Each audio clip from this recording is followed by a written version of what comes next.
আসসালামু আলাইকুম। সবাইকে প্রীতি ও শুভেচ্ছা। ইউটিউব চ্যানেল ভয়েস অফ জার্নালের পক্ষ থেকে ইউটিউব চ্যানেল ভয়েস অফ জার্নালকে সাবস্ক্রাইব, লাইক, শেয়ার, কমেন্ট করে আমাদের পাশে থাকুন। আমি আপনাদের সাথে আছি সাংবাদিক আব্দুস সাত্তার। আজকে দিনে একটা বিশাল অঘটন ঘটে গেছে।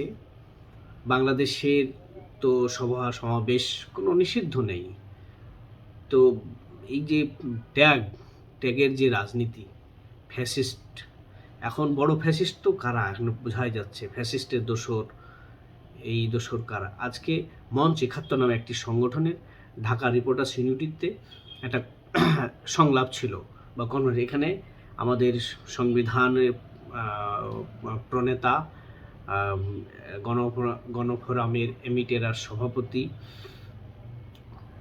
প্রবীণ আইনজ্ঞ ডক্টর কামাল হোসেন সহ আরও অন্যান্যরা ছিলেন। তার মধ্যে বাংলাদেশ আওয়ামী লীগের প্রেসিডিয়াম সদস্যের অন্যতম সদস্য, সাবেক সদস্য, তাকে আওয়ামী লীগ থেকে বহিষ্কৃত তিনি, লতিফ সিদ্দিকী, সাবেক মন্ত্রী ও এমপি সহ আরও প্রায় ১৯ জনকে আজকে মানে এই ঢাকা রিপোর্টার্স ইউনিটিতে একদল জুলাই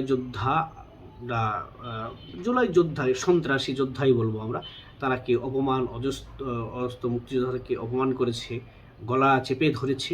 এর চেয়ে আর বড় লজ্জার থাকে না। আমরা একজন বীর মুক্তিযোদ্ধাদের সম্মানিত করেছি, এটা আমরা তীব্র প্রতিবাদ জানাই। মুক্তিযুদ্ধের পক্ষে শক্তি মানে সারা দেশে এই ঘটনার পরে মানে ফুঁসে উঠেছে। স্ফুলিঙ্গের মতো কখন যে বিস্ফোরণ করবে কেউ বলতে পারবে না।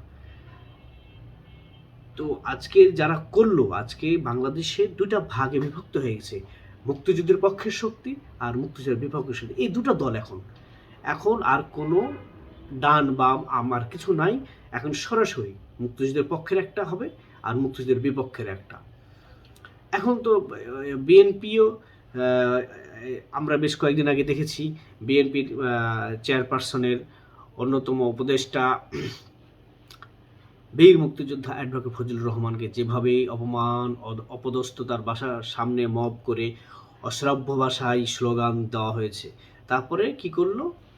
তাকে শোকজ দেওয়া হলো। এরপরে কি হলো? তাকে ৩ মাসের জন্য সকল পদ স্থগিত করা হলো। এটা কি বোঝা যায়? যে বিএনপি মুক্তিযুদ্ধের দল, কিছু কিছু মুক্তিযোদ্ধা ছিল, এখন তারাও নিরুৎসাহিত হয়ে যাবেন। কারণ বিএনপি তাদেরকে প্রমাণ করতে পারলো না যে আমরা এখানে আমাদের প্রতিষ্ঠাতা, আমাদের শহীদ, তাদের মানে শহীদ রাষ্ট্রপতি মানে সাবেক প্রেসিডেন্ট, বিএনপির প্রতিষ্ঠাতা জিয়াউর রহমান বীরোত্তম একজন, সেটা তারা গর্ব করে লালন করতে পারছেন না, ধারণ করতে পারছেন না।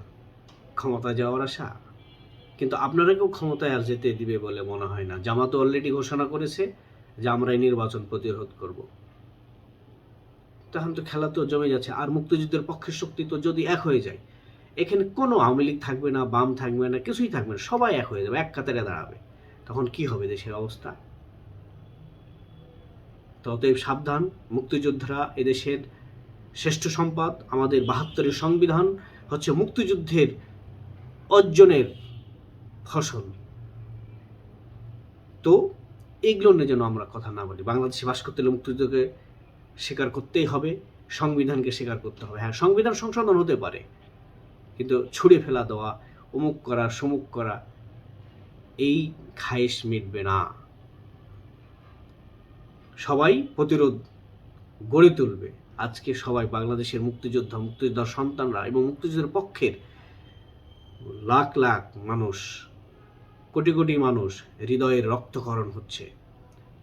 প্রতিরোধ অবশ্যম্ভাবী, প্রতিরোধ করে তুলবেই তারা, এর কোনো বিকল্প নেই। সবাই থাকবে।